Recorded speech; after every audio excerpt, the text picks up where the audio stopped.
Hi viewers, welcome to అక్షరం yes TV. నేటి వార్తలకు స్వాగతం.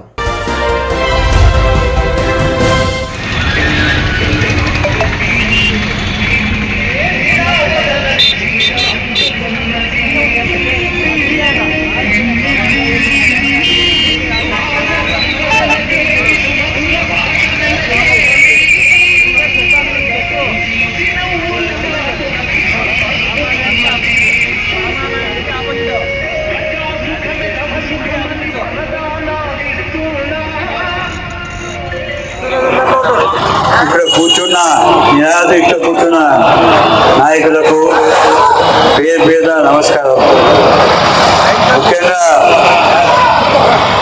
ఒక కన్ఫ్యూజన్ వాతావరణంలో తీసుకొచ్చారు. కన్ఫ్యూజన్ ఏం లేదు.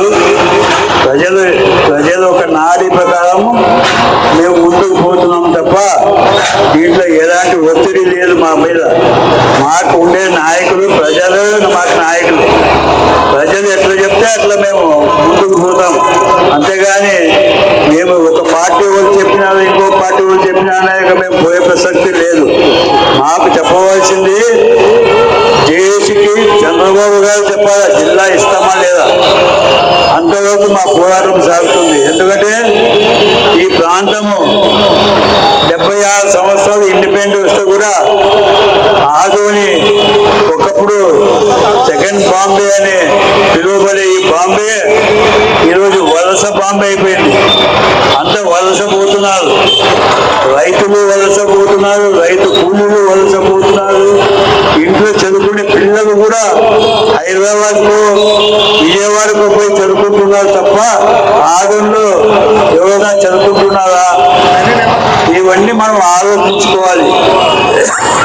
ఎందుకంటే రేపు రాబోయే భవిష్యత్తులో మన పిల్లల భవిష్యత్తు కాపాడుకోవాల్సిన బాధ్యత మన మీద అందరి మీద ఉంది. దానికోసం ఈ పోరాటం సాగుతున్నది. ఇదే చంద్రబాబు గారు మార్కాపురంకి వచ్చి నేను మీకు జిల్లా ఇచ్చినా అని చెప్పి అక్కడ ఏదో ఆయన కార్యక్రమం చేయడం జరిగింది. అయ్యా చంద్రబాబు గారు, మీ మీద మాకు గౌరవం ఉంది. మీరు దయచేసి ఆదోని కూడా జిల్లా డిక్లేర్ చేయండి. ఆదోని ఇప్పటి నుంచి కాదు, చాలా సంవత్సరాల నుంచి ఆదోని జిల్లా కావాలి అనే ఒక అభిప్రాయం మీద ప్రజల్లో ఉంది.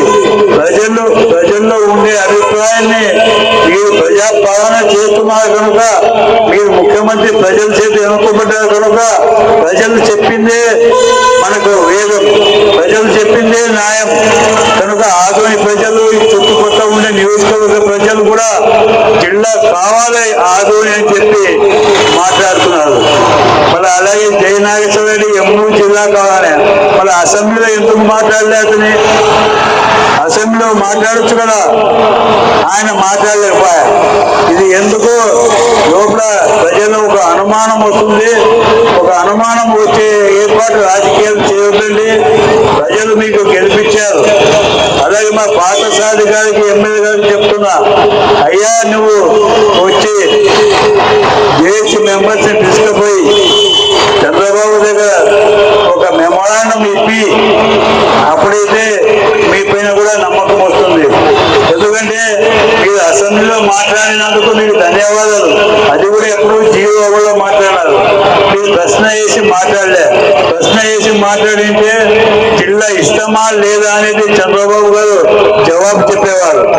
అలాంటి కాకుండా ఆఫ్ రికార్డులో మీరు మాట్లాడి నేను మాట్లాడినా అని చెప్పి చెప్పడము చాలా శోచనీయం. ఇది మీరు జిల్లా కోసము నిజంగా చిత్తశుద్ధి ఉంది. ఆదోని ప్రజలు మీకు ఓటేసి గెలిపించినారు. మీకు ఓటు హక్కు కూడా లేదు ఆదోనిలో.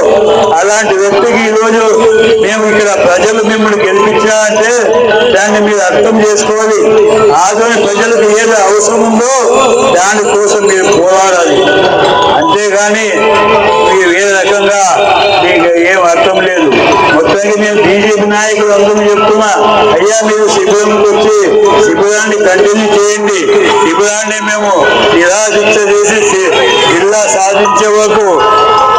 సాధించే వరకు మనం పోరాటం సాగిస్తాం. మీ యొక్క అమూల్యమైన టైం కేటాయించి శిబిరం కాడికి రండి అని చెప్పి నేను మనవి చేసుకుంటున్నా. ఎందుకంటే మన రాబోయే భవిష్యత్తు ఆధునిక భవిష్యత్తు గురించి మాట్లాడుతున్నా. అలాగే ఈ చుట్టుపక్కల ఉండే నియోజకవర్గాలు కూడా అభివృద్ధి కావాలి. అభివృద్ధి కావాలంటే ఎన్నో సంవత్సరాల నుంచి ఆళ్ళులో వేదవతి గురించి పోరాటం చేస్తున్నారు.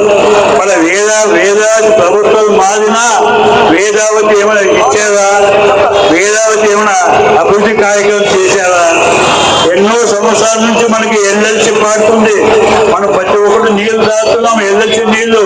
మన ఎల్ఎల్సి గురించి మనకు ఒకప్పుడు 1,60,000 ఎకరాలు మనకి రబీ ఖరీఫ్ సీజన్లో నీరు పారాలి. అట్లాగే 40,000 ఎకరాలు కూడా పారడం లేదు. మన ఇప్పుడు ఎన్నుకోబడ్డ వ్యక్తులు కూడా ఏ రోజు కూడా ఎల్ఎల్సి గురించి అసెంబ్లీలో మాట్లాడలేదు. 2006లో మేము నిరాదీక్ష చేశాం. నిరాదీక్ష ఎల్ఎల్సి సాధన కోసం ఆ రోజు పోరాటం చేశాం.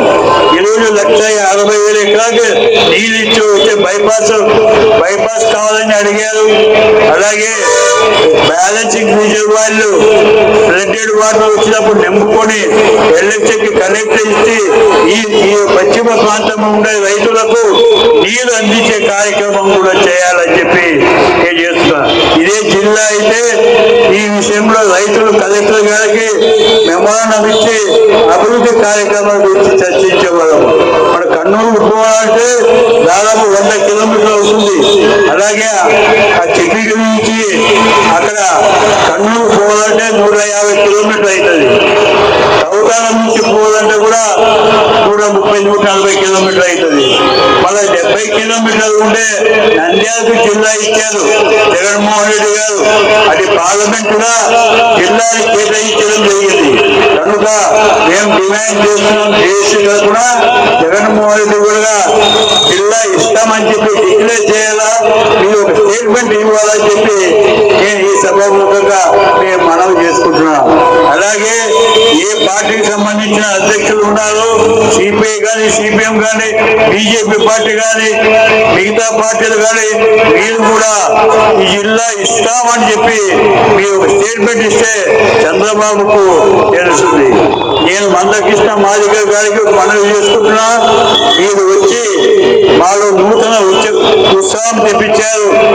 మాకు ధన్యవాదాలు. మీరు అనుకుంటే చంద్రబాబు దగ్గర మీరు, మోడీ దగ్గర మీరు మాట్లాడగలరు.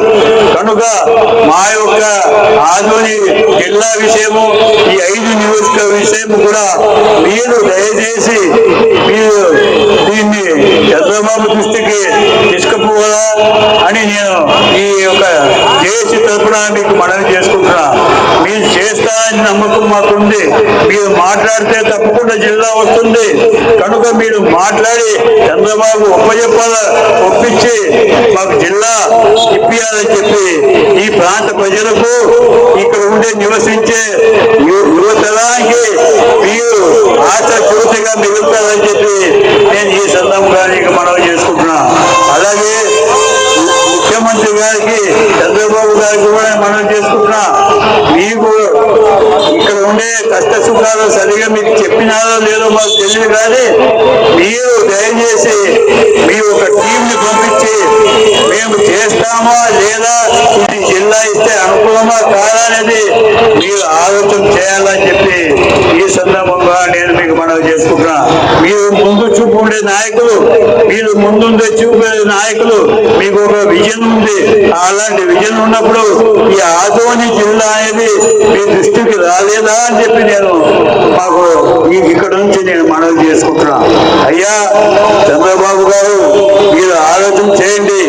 లోకేష్ బాబు గారు, మీరు కాబోయే ముఖ్యమంత్రి అంటున్నారు టీడీపీ వాళ్ళు. మళ్ళీ మీరు కూడా ఆలోచన చేసి మీరు కూడా మీ నాన్నకు ఒప్పించి మాకు జిల్లా ఇస్తారని చెప్పి నేను ఈ సందర్భంగా మనవి చేసుకుంటున్నా.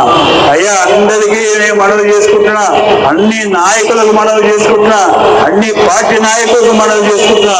మా యొక్క ఆవేదనని మీరు అర్థం చేసుకొని రాబోయే రోజుల్లో మీరు విజయవాడ పోయి, అక్కడ అమరావతికి పోయి మా విషయాన్ని మీరు చెప్పాలని చెప్పి అందరు నాయకులకు ఇక్కడ ఇక్కడి నుంచి చేసి తరపున మీకు వేడుకుంటున్నాం, ప్రార్థిస్తున్నాం, రిక్వెస్ట్ చేస్తున్నాం.